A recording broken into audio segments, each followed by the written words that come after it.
Inquilab TV prime time news కి స్వాగతం.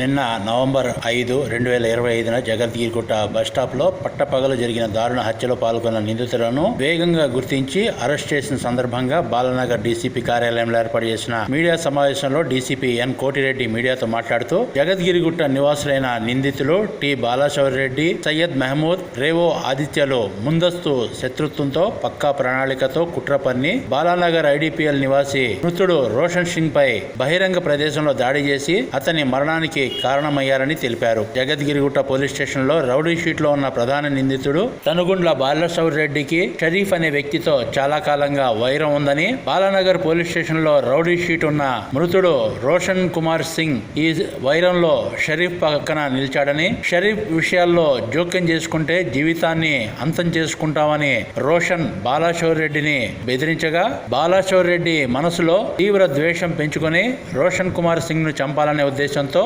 Amazon ద్వారా కత్తిని కొని తన సన్నిహితులు మహమూద్, ఆదిత్యలకు తన ప్రణాళికను వెల్లడించగా వారు వెంటనే అంగీకరించి రోషన్ కుమార్ సింగ్ ను చంపడానికి నేరపూరిత కుట్ర పన్నారని, నిన్న సాయంత్రం రోషన్ కుమార్ సింగ్ ను జగద్గిరిగుట్ట బస్టాప్ కు పిలిచిన బాలశౌర్రెడ్డి రోషన్ కుమార్ సింగ్ తో మాట్లాడుతుండగా మహమూద్ రోషన్ ప్యాంటును వెనక నుండి పట్టుకోగా బాలశౌర్రెడ్డి కత్తి తీసి రోషన్ కుమార్ సింగ్ ఛాతీ, పొత్తికడుపు, వీపుపై దారుణంగా పొడిచారన్నారు డీసీపీ ఎన్ కోటిరెడ్డి. దాడి తర్వాత నిందితులు Royal Enfield Bullet motorcycle పై పారిపోగా తీవ్ర గాయాలైన రోషన్ కుమార్ సింగ్ ను మెడిటెక్ ఆసుపత్రికి, అనంతరం గాంధీ ఆసుపత్రికి తరలించగా చికిత్స పొందుతూ అతను మరణించాడన్నారు. జగద్గిరిగుట్ట పోలీసులు, సైబరాబాద్ కమిషనరేట్ లోని ఎస్ఓటి బాలానగర్ బృందం త్వరితగతిన నిందితులను అదుపులోకి తీసుకుని హత్యాయుధమైన కత్తిని స్వాధీనం చేసుకుని కేసు నమోదు చేసి నిందితులను రిమాండ్ కు తరలించామన్నారు డీసీపీ ఎన్ కోటిరెడ్డి. ఈ కార్యక్రమంలో SOT DCP Shobhan Kumar, Balanagar ACP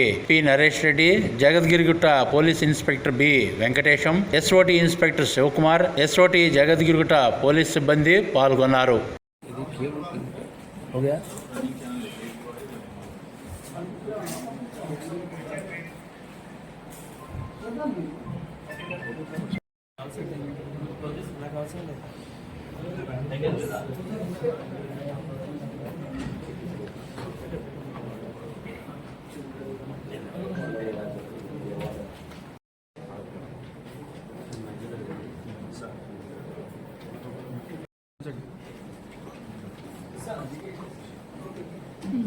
okay sir, చెప్పండి సార్. ఓకే, మీ అందరికీ తెలుసు, నిన్న సాయంత్రం 4:30 టైంలో బాలానగర్ డివిజన్లో ఉన్నటువంటి జగద్గిరిగుట్ట పోలీస్ స్టేషన్ పరిధిలో జగద్గిరిగుట్ట బస్టాండ్ దగ్గర బ్రాడ్ డే లైట్లో ముగ్గురు వ్యక్తులు కలిసి రోషన్ కుమార్ సింగ్ అనే వ్యక్తిని విచక్షణ రహితంగా కత్తులతో పొడిచి చంపడం జరిగింది. ఆ కేసులో ఇమీడియట్గా మర్డర్ కేసు కింద ఎఫ్ఐఆర్ రిజిస్టర్ చేసి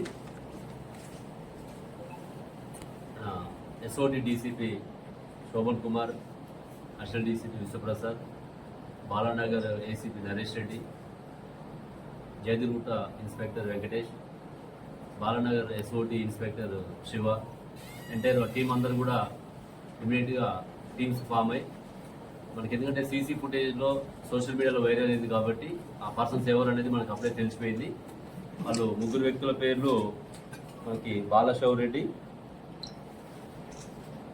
ఇతను జగద్గిరిగుట్టలో ఉంటారు, ఇతన్ని బాదుషా కూడా పిలుస్తారు. రెండో వ్యక్తి సయ్యద్ మహమ్మద్, జగద్గిరిగుట్ట. మూడో వ్యక్తి రేవా ఆదిత్య అలియాస్ ఆదిల్, ఇతను కూడా జగద్గిరిగుట్ట. ఈ ముగ్గురు కలిసి వీళ్ళకు ప్రీవియస్ ఎనిమిటీ ఉంది.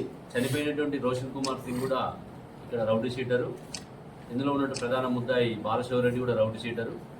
వీళ్ళ మధ్య చిన్న చిన్న ఇష్యూస్ తోటి మన ఇల్లీగల్ అఫైర్స్ కావచ్చు, ఫైనాన్షియల్ డిస్ప్యూట్స్ కావచ్చు, ఫేక్ ఇన్ఫర్మేషన్స్ ఇస్తున్న దాని మీద కావచ్చు. దీని మీద వీళ్ళు ఒకరికొకరు గ్రెడ్జెస్ పెంచుకొని ఒకరికొకరు వార్నింగ్ ఇచ్చుకుంటూ ముందస్తుగా ప్లాన్ చేసుకొని బాలశౌరెడ్డి ఇన్స్టాగ్రామ్ ద్వారా డిసీజ్డ్ రోషన్ని రమ్మని చెప్పి పిలవడం జరుగుతుంది. అక్కడ ఆటోలో వచ్చి వాళ్ళిద్దరు రోషన్ కుమార్ సింగ్ వాళ్ళ ఫ్రెండ్ మహేందర్ మనోహర్ ఇద్దరు ఆడికి ఆటోలో దిగ్గానే వీళ్ళు ప్లాన్ ప్రకారము మహమూద్ వచ్చేసి అతన్ని పట్టుకోవటము. ఈ ఆల్రెడీ ఇతను బాలశౌరెడ్డి అమెజాన్లో ఒక నైఫ్ను కూడా ముందస్తుగా ప్రొక్యూర్ చేసుకోవటము. ఆ ప్లాన్ ప్రకారము ఎప్పుడైతే మహమూద్ వచ్చేసి పట్టుకుంటాడో బాలశౌరెడ్డి విశేషణరహితంగా 4-5 సార్లు పొట్ట మీద బ్యాక్ సైడు ఇవన్నీ కూడా పడటం వల్ల అతను పరారైతాడు. ఇమీడియట్గా మనం పోలీసు ఇన్ఫర్మేషన్ రాగానే అతన్ని హాస్పిటల్లో ఫస్ట్ ఎయిడ్ చేయించి గాంధీకి ట్రీట్మెంట్ కోసం పంపిన తర్వాత ట్రీట్మెంట్ తీసుకుంటూ చనిపోవడం జరిగింది. ఇమీడియట్గా ఈ టీమ్స్ అన్నీ కూడా ఏదైతే నేను చెప్పిన ఆఫీసర్స్ ఉన్నారో వీళ్ళందరూ కూడా ఆ సీసీ కెమెరాలు వాళ్ళ ఎన్ రూటు టెక్నికల్ ఎవిడెన్స్ తోటి వాళ్ళని నైట్లో పట్టుకోవడం జరిగింది. పట్టుకున్న తర్వాత వాళ్ళ దగ్గర నుంచి ఆ నైఫ్, ఆ బ్లడ్ స్టైన్ క్లాత్స్, వాళ్ళ మొబైల్ ఫోన్స్, ఒక బుల్లెట్ బండి, ముగ్గురు కూడా బుల్లెట్ బండి మీద పరారు కావడం జరిగింది. ఆ బుల్లెట్ బైక్ అవన్నీ సీజ్ చేయడం జరుగుతుంది. అదేవిధంగా వీళ్ళ ముగ్గురితో పాటు వీళ్ళకి ఎవరైతే సహకరించారో అఫెన్స్ ముందు కానీ అఫెన్స్ తర్వాత కానీ సహకరించినటువంటి వాళ్ళని కూడా ఈ కేసులో నేరస్తులుగా రికార్డు మీద తీసుకొచ్చి వాళ్ళ మీద కూడా చర్య తీసుకుంటాం. మరి ఇట్లాంటి సందర్భంలో చాలామంది అక్కడ డే లైట్లో జరుగుతున్నప్పుడు అందరూ ఫోన్లలో రికార్డ్ చేసిన తప్ప ఎవరు కూడా క్రైమ్ని ఆపడానికి కానీ పోలీస్కి ఇన్ఫర్మేషన్ ఇవ్వడం కానీ చేయలేదు. అది కరెక్ట్ కాదు.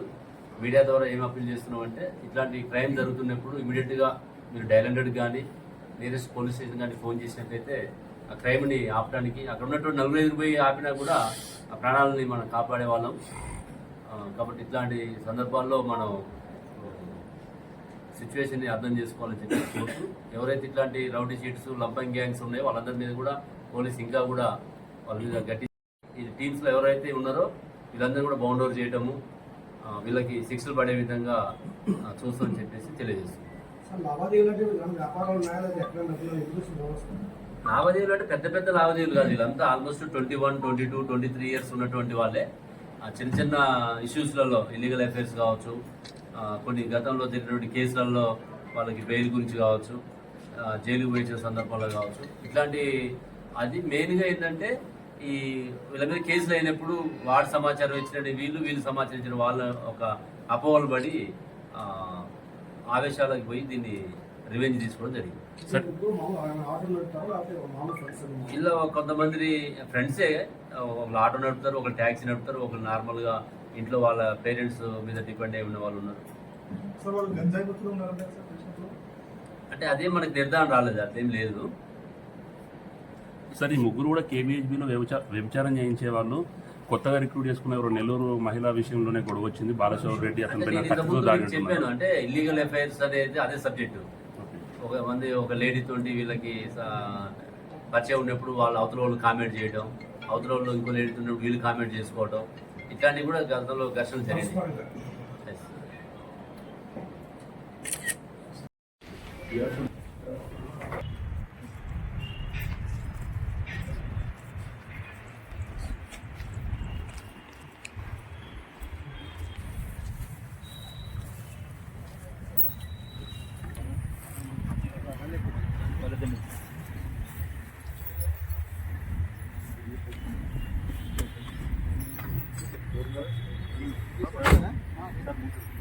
ఇంక్లాబ్ టీవీ వీడియోలు మీకు నచ్చినట్లయితే లైక్ చేయండి, షేర్ చేయండి, కమెంట్ చేయడం మర్చిపోకండి. సబ్స్క్రైబ్ చేయని వాళ్ళు వెంటనే సబ్స్క్రైబ్ చేసుకోండి. మా వీడియోలు మీరు వెంటనే చూడాలనుకుంటే కింద ఉన్న గంట సింబల్ని గట్టిగా కొట్టండి.